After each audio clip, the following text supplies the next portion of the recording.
Hi, and welcome back to What's and Beyond. As always, another great episode and another great guest lined up for you this week. We're going to deep dive into the realms of governance in and around the world of automation and how we make sure that we set up automations to run and manage them in a safe and secure manner, even in a global organization. So it gives me great pleasure to welcome Zach Toner from Munich Re. Now, I will add that just before we get into today's episode, we'd appreciate you taking note that the views in this podcast are the participants' own and not the views of their respective company. In addition, the participant is not providing professional advice of any kind. But with that said, let's get started. And it gives me great pleasure to welcome Zach. So Zach, welcome to the show. Thanks, Wayne. I really appreciate you joining here. Thank you. Superb. Now, I obviously know a little bit about yourself. We've had many conversations over the years. Great conversations, actually, which is obviously one of the reasons why I'm so excited about today's episode. But for everybody else's benefit, as is standard for Bots and Beyond, it'd be great if you can do your intro. And standard intro for Bots and Beyond would be who you are, what you do, and more importantly, why you do it. Sure. No, thank you, Wayne. I really appreciate the introduction and thanks for the kind words too. So I am the head of global automation for Munich Re, reinsurance there out of Munich, Germany. And what I do is kind of oversee the strategy and what we have for the automation space on the global perspective, but also at the same time, we want to set priorities and insist on the priorities that are set by these organizations across the globe that we serve. So our team is comprised of many experts in all different areas of automation. It doesn't have to deal with just workflow, but security. And we just have a large standard team here, and we're just set up for success on the global level. A little bit on my background, though, I'd say from an early stage, I really enjoyed the BFSI industry, and from like banking is kind of where I started, and it transitioned over on a little bit of the supply chain. So I kind of got off that beaten path, but then came back a while ago, about 4 years now, into the Munich Re organization. It's just been fantastic. So you mentioned a little bit about your background then. So banking, supply chain, where was that? Was that in banking or was that somewhere else? That was actually in the manufacturing industry. So that started a few years back, and I set up a center of excellence in the automation realm for them. And then that's when I actually transitioned back into the insurance realm. Excellent. Okay. I was going to say supply chain and banking didn't quite go hand in glove for me. So I'm pleased we covered that one off. So how many COEs have you actually set up over the years then? I would say there's probably about 4, maybe 5. I'll call a couple because I did some consulting with another organization. So I was in and out of other companies that we were consulting for. So maybe hand in hand, 4 or 5. Directly, I would say 3. So there's 2 that we just kind of set the precedence of what needed to be done, set the strategy out on paper form, and then kind of guided them down that path to a system to get them set up for also success. And that was prior actually to the other stance.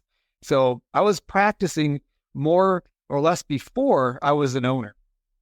Really good. And that's, again, all that experience all really should come to the fore as we go deep today on the kind of governance, certainly around global organizations, how we maintain control, let's say.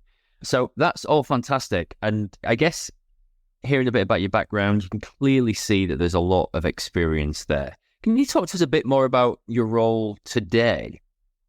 Sure. The role today, it starts, that's the easy way, is it starts when? Well, since I'm sitting here in the beautiful sunny Cincinnati, Ohio, and a lot of my team members are here in the U.S., but I also have a tremendous amount of team that's also based out of Europe, so even the U.K., along with in Munich directly, and then also focus in India. It's a broad one and it's early. So on a day-to-day basis, we really kind of have to set the ground and the foundation for the security practices that we need for the automation space. So we deal with that. A lot of the other ones are coming for any requests for process improvement, any of the automations that they would like to do. And it could be in the reinsurance realm. It could also be in accounting. It could be in the primary insurance. So we help guide them on the path. And we also take some of the best practices that we've done and give them the kind of building blocks to get them started. So it could be from somebody within our main organization or one of the other organizations that roll up to our parent company of Munich Re. So let me just dig in there a few, just for, I guess, clarity. So you have a number of different brands that you are working in and with as part of the parent organization. You sit in some kind of centralized COE who is providing guidance and governance. Is there therefore, I guess, federated capabilities within each of these brands, or how does that aspect work? Oh, great question. Great question. And I think that comes up to something that actually has happened in the last waning weeks here, is that we're trying to actually empower each organization to, blaze their path, but at the same time, ensure that they're following that governance, because where we do sit is really in the IT organization. And we want to ensure that we're following all the compliance regulations for all the companies that we serve. And those are, again, at a global level. It doesn't matter if you're here in North America, if you're in Europe, you're across APAC, any of those Pacific regions. We sit in that side that kind of gives you the outline of what you are required to follow for these processes, but we're also giving you the ability to go build out yourself. So it's like a little bit of a federated hybrid model. I'm going to maybe coin a new term, use it from somebody else, because at the same point, there are groups that actually have us do the full end-to-end automation. That's from process improvement to build and then maintain. So you could say run, maintain. We do that for them also. So it's kind of both sides of the spectrum we get on a day-to-day basis. Excellent. Okay, I'm pleased we dug into that, because I think that gives a really good view of kind of A, where you sit within IT, but B, then the various different hats that you can wear, and that some people, some parts of their organization ask you to wear versus parts that don't. So all interesting there. I guess that probably sets us up nicely, really, to start then talking about kind of governance and structure.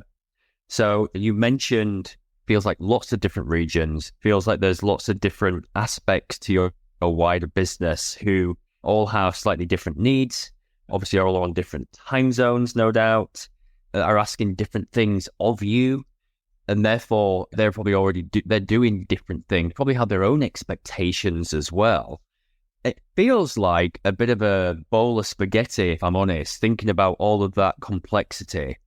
How do you even start thinking and putting in processes and procedures and oversight across that weird and wacky estate that you're overseeing? I would say that's another great question. You're coming with the fun ones that we get on a day basis, and maybe myself directly on a lot of these, because even those companies who are coming in who've not maybe dabbled in it and they really want to get started, they ask, how are you going to help us?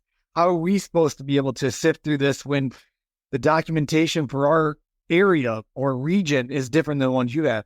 What we've really done is, I'd say, a fantastic partnership internally. And it may be one that's only been built in the last 12 to 18 months, even before we started to really consolidate heavily. That foundation was there from other leaders in the company, because they knew the stronger vision is kind of where the outlook is a little bit. And I know we may talk about that in the future, but we've got consolidation in other, say, organizations that are going to be somebody we partner with. We've got consolidation going on in the sectors. It doesn't matter if it's going to be insurance, banking, the technology sector, all that's going on. And so what we did is we kind of roughly outlined the, let's say, patterns or processes that we should be following. And then you can't get everything right in the first try. So what we do is we pass those along, and those would be in obviously the documentation form, checklists, and we just start honing in. And I call it maybe every 6 months or so, every 3 months, depending on what we have, we revisit the document. Did it meet the expectations? We have always the sessions with the business units to get their feedback on, hey, when you were doing this on your own, did you find these items helpful? Were they not helpful? What would you like us to change? So it's every day we are ever moving. And I don't want to say that it's going to be something that's standard, because there's never going to be a standard. We just try to get as close as possible so they can serve all the organizations no matter what their need is. And it comes down to the region basis. How we keep track of it is going to be just reminders. And we've actually leveraged kind of our own automation internally and set those up in a workflow. And so those workflow tasks come up for us to review.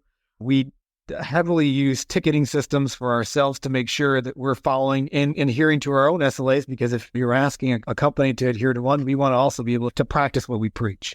So it's not something that's going to be done tomorrow. It's continually learning from, I would say, mistakes. It's continually learning from those. But at the same point, we've got a really good foundation that was set even before myself. So I really appreciate and I commend the company for doing that and setting that foundation.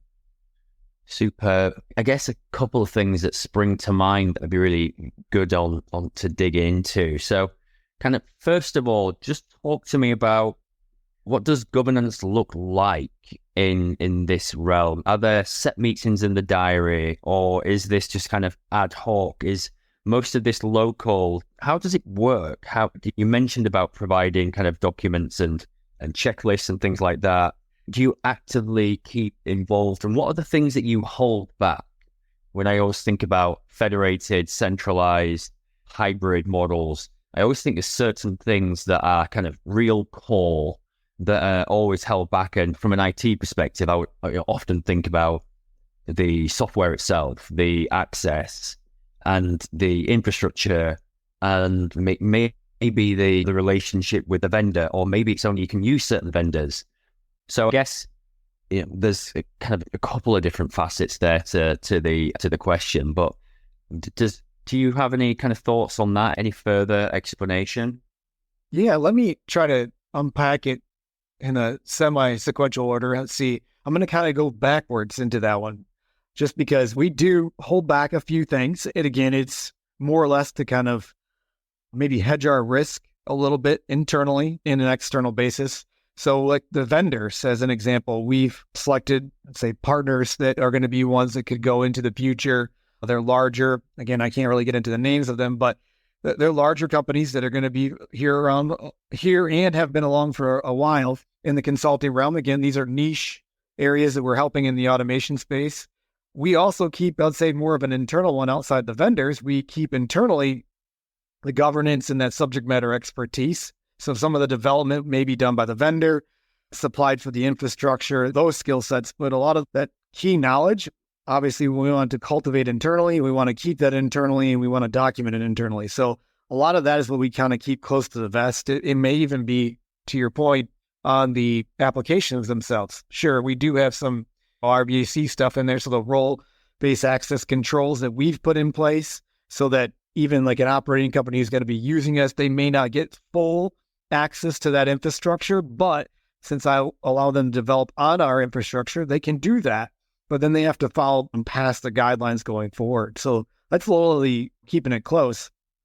Now, to how we really interact with each other, we actually set up like a global forum that brings together the other heads of different departments in like the process excellence arena, along with integration. So head of our integration is part of this group. We've also pulled in, let's say, expert developers because we want to get their insight. And we also pull in a little bit of the marketing too, because we want to make sure the comms or the communication is going out, because this is a little bit new. It's about a year, maybe a year and a half old.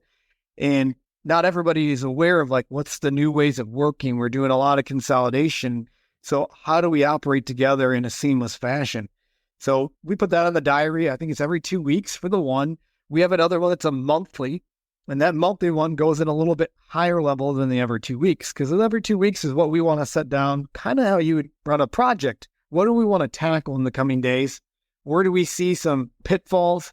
Where do we see the successes, and how can we capitalize? So we pull all those folks together. And then in my team directly, that's probably the easiest one, obviously, is that our team feels very connected already. They've known each other for a while. On average, I think that the group is about 18 years of experience. I'll have to say I'm the least amount here at the company, but with that experience, they've known each other. They've worked together. We talked probably just before this discussion here. I had a one-on-one with one of my team members. So we do that on a bi-weekly basis also to make sure that we're all together and we're all on the same page. Because again, we can't work as a coherent team. It's not a team anymore. And then we kind of get disconnected and we don't follow that strategy that we've put out. So it's a little bit how we operate.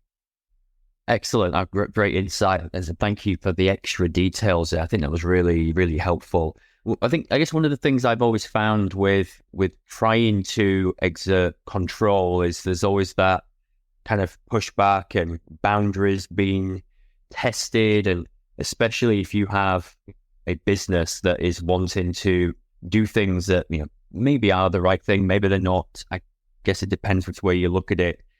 So is part of your role or how do you kind of mediate with the business? How do you make sure that people are aligning to either the standards or the processes, or they're not trying to do more than what they should, perhaps? Have you kind of got any views on how you are able to maintain the control?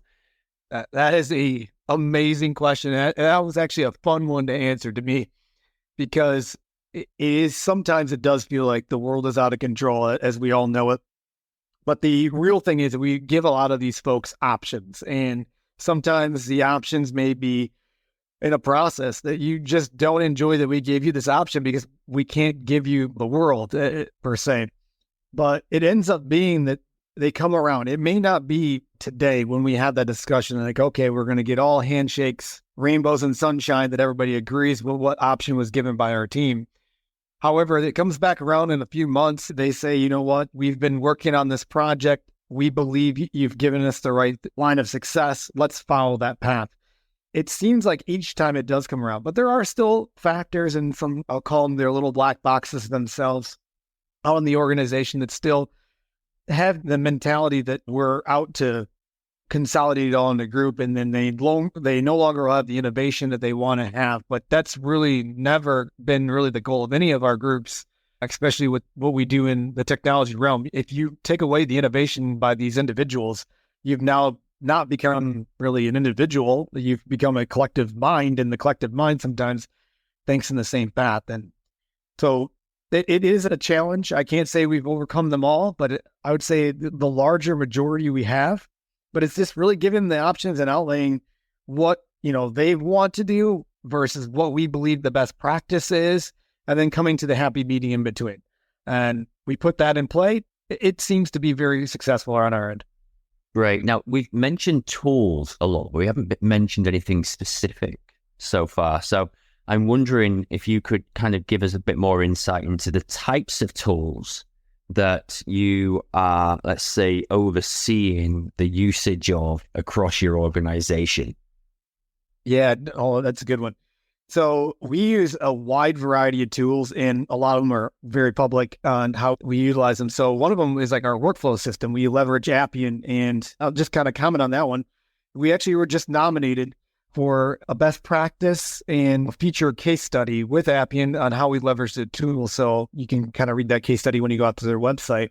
Other tools we leverage too, not just in the BPM space, but around the RPA would be Blue Prism. We leverage that tool. We also use a lot of Microsoft's platform items, such as Dynamics for some of the CRM aspects. We leverage logic apps, the function apps. Well, a lot of those are the integrations that we leverage on a day-to-day basis.